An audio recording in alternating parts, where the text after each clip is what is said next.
अस्सलाम वालेकुम नाजरीन, मैं हूं अदनान तारिक और आप देख रहे हैं यूट्यूब चैनल एंटरफिकेशन। जैसा कि आप दोस्तों को पता है कि हमारी इंग्लिश लेक्चर्स की सीरीज़ चल रही हैं, तो हम उसमें पार्ट्स ऑफ स्पीच को वन बाय वन डिस्कस कर रहे हैं। आज हम जिस पार्ट ऑफ स्पीच को डिस्कस करेंगे उसे कहते हैं प्रेपोजिशन। प्रेपोजिशन, जैसा कि इसके नाम से जाहिर है, प्री और पोजीशन यानी किसी पोजीशन से पहले, प्लेस्ड बिफोर, किस चीज से बिफोर, किस चीज से पहले। तो इसकी डेफिनेशन देखें कि a preposition is a word used before a noun or pronoun to show relation with another person or thing. मतलब इसका ये है कि प्रेपोजिशन एक ऐसा वर्ड होता है कि नाउन और प्रोनाउन, नाउन या प्रोनाउन से पहले आता है और उस नाउन या प्रोनाउन का किसी अदर पर्सन या थिंग या कोई भी चीज़ है उसके साथ उसका वो रिलेशन शो करता है, बताता है कि इस चीज़ के साथ इसका रिलेशन क्या है। मिसाल के तौर पर, I placed my bag on the table. अब ये जो बैग है ये टेबल के ऊपर पड़ा है, तो ये हमें ये बताने के लिए कि टेबल के ऊपर पड़ा है, हमने एक वर्ड यूज किया ऑन द टेबल। तो ये जो ऑन था वो प्रेपोजिशन थी, बैग एक नाउन था और टेबल भी एक नाउन था, और बैग और टेबल के दरमियान रिलेशन को शो करने के लिए हमने वर्ड यूज किया ऑन। इसी तरह man in the room, in preposition है और एक रूम जो है नाउन है, उससे पहले इसको शो किया गया।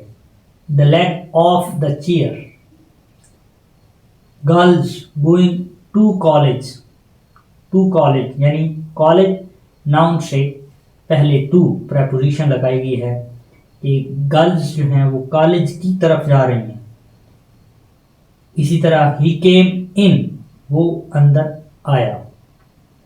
तो हमारे पास कुछ इंपॉर्टेंट प्रेपोजिशंस होती हैं, उनकी हम कोशिश करेंगे आपको पेज शो कर दें स्क्रीन के ऊपर, तो उनको आप नोट डाउन कर लीजिएगा। जैसे अबव है, आफ्टर है, अगेंस्ट है, H, in, over, on, since, upon, with, etcetera. तो इसको हम शो कर देंगे, तो आप इसको ज़रा चेक कर लीजिएगा, तमाम चीज़ों को देख लीजिएगा। तो उसके बाद हम फंक्शंस ऑफ प्रेपोजिशंस को देखते हैं, क्योंकि हम कोई चीज़ जब पढ़ते हैं तो हमें पता तो होना चाहिए हमने उसका करना क्या है। ये तो हमने समझ लिया कि कोई वर्ड है वो किसी नाउन या प्रोनाउन का से पहले आके उसका किसी के साथ रिलेशन शो करेगा, हमें बताएगा कि उसका उस चीज़ के साथ क्या रिलेशन है, ये तो हमें समझ आ गई।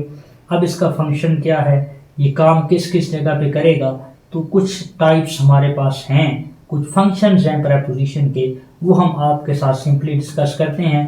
उनको ज़रा काइंडली नोट डाउन कीजिएगा कि फर्स्ट ऑफ ऑल है प्रेपोजिशन ऑफ प्लेस, यानी दे लोकेट प्लेस ऑफ एक्टिविटीज़।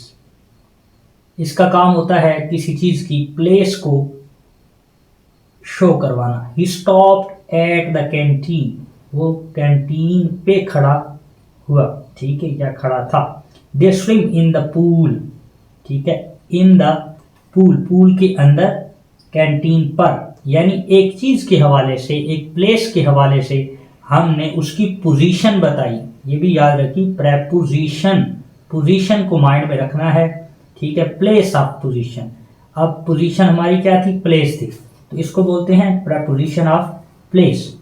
उसके बाद होती है next one preposition of time.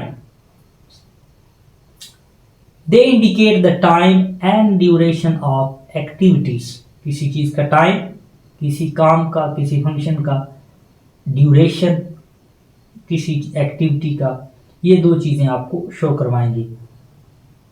I have not seen him since January, कि हमने जनवरी से उसको नहीं देखा। खालिद वेटेड टिल 4, टिल, यहाँ पे टिल जो है 4 यानी 4 बजे तक खालिद ने वेट किया।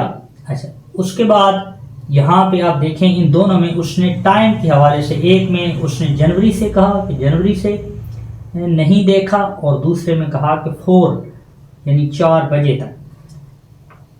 तो इसमें उसने टाइम को शो किया। टाइम में अब ये ना समझिए कि घड़ी का टाइम है। टाइम का मतलब हो सकता है हफ्ता भी हो सकता है, कोई दिन भी हो सकता है, मंथ भी हो सकता है, ईयर भी हो सकता है, और टाइम क्लॉक भी हो सकता है। तो ये सारी चीज़ें आपने माइंड में रखनी, ये सारी की सारी ड्यूरेशन में, टाइम में आती है। उसके बाद नेक्स्ट वन है preposition indicate direction. Preposition of direction भी आप इसको कहते हैं।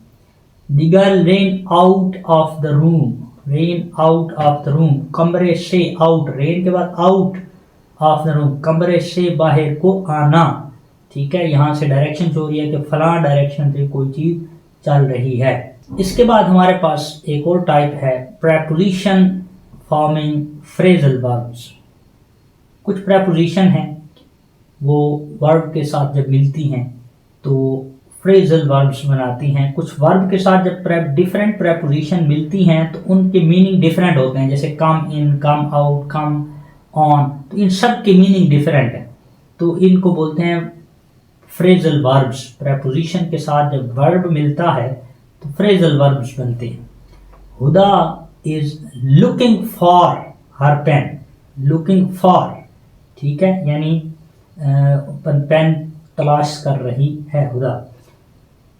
Don't worry he will soon turn up, turn up यहाँ फ्रेजल वर्ब है, टर्न आपका वर्ब था और अब आपकी प्रेपोजिशन थी, तो ये दोनों मिलके फ्रेजल वर्ब बनी।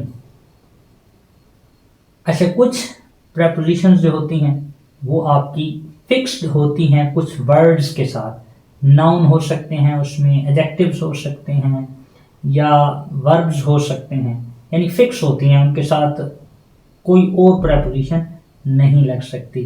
For example, this teacher is very popular in the college, in the college, अब प्लेस है, यहाँ पे प्लेस का जिक्र किया गया, कॉलेज प्लेस है, इन द कॉलेज, तो वो टीचर जो है बड़ा पॉपुलर है कॉलेज के अंदर, कॉलेज में। अच्छा, next, this teacher is very popular with the students. अब पीपल के साथ, लोगों के साथ, स्टूडेंट्स के साथ जो है वो विद उसने लगाया है। स्टूडेंट्स के साथ जब आपने लगाना है तो आपने विद द स्टूडेंट्स, और जब पूरे कॉलेज की बात हुई जनरली तो आपने कहा इन द कॉलेज। तो ये कुछ फिक्स होती हैं। ऐसा हम इस कोशिश करेंगे कि आपके साथ इसकी कुछ पिक्चर्स वगैरह जो हैं वो शेयर कर दें। Preposition of place, preposition of time, prepositions indicating direction with examples, ये सारी मैं आपको कोशिश करूँगा कि स्क्रीन पे शेयर करवा दें ताकि आपको एग्जाम्पल्स के लिए आप वीडियो को पास कीजिए, वीडियो को रोकिए और इनको पढ़ लीजिए, इनको नोट डाउन कर लीजिए, इनको याद कर लीजिए। तो नेक्स्ट वन है प्रेपोजिशन विद पार्टिकुलर वर्ड्स। तो ये कुछ है, इंशाल्लाह आपके साथ शेयर कर दी जाएंगी। और preposition with verbs, phrasal verbs जिनको हमने कहा, तो ये हमने सिंपल सी कुछ चीज़ें पढ़ी प्रेपोजिशन के बारे में। होप सो कि आपको प्रेपोजिशन का टॉपिक अंडरस्टैंड हुआ होगा। ये कुछ बेसिक चीज़ें हैं हम पढ़ रहे हैं स्टार्ट में, क्योंकि हमारे पास कुछ बिगनर्स होते हैं तो उनके लिए हम बेसिक टच दे रहे हैं चीज़ों को। इंशाल्लाह नेक्स्ट जब सीरीज़ इनकी चलेंगी तो इसमें हम इनकी प्लेसेस को, इनके फंक्शन को डिटेल से डिस्कस करेंगे और इनकी जो एक्सेप्शंस हैं जो मुश्किल होती हैं बड़ी क्लासेस के लिए, तो वो तो अभी PPSC FPSC इस तरह के स्टूडेंट्स के लिए जो क्वेश्चन आते हैं ग्रामर की, तो डिफरेंट टाइप्स की आइडेंटिफिकेशन होती है वर्ड्स की, तो उनके लिए ये चीज़ बड़ी इंपॉर्टेंट होती है समझना कि इन चीज़ों को आइडेंटिफाई कहते हैं, कैसे करते हैं। तो उसके लिए आपको डेफिनेशन अगर आती है तो आपके लिए आसान हो जाता है, उसका फंक्शन अगर आपको आता है तो आपकी अंडरस्टैंडिंग अच्छी हो जाती है, आपको चीज़ें बड़ी आसानी से समझ आ जाती हैं। मिलते हैं जी इंशाल्लाह एक नई वीडियो के साथ, एक नए लेक्चर के साथ। तब तक के लिए इजाज़त दीजिए, अल्लाह हाफ़िज़।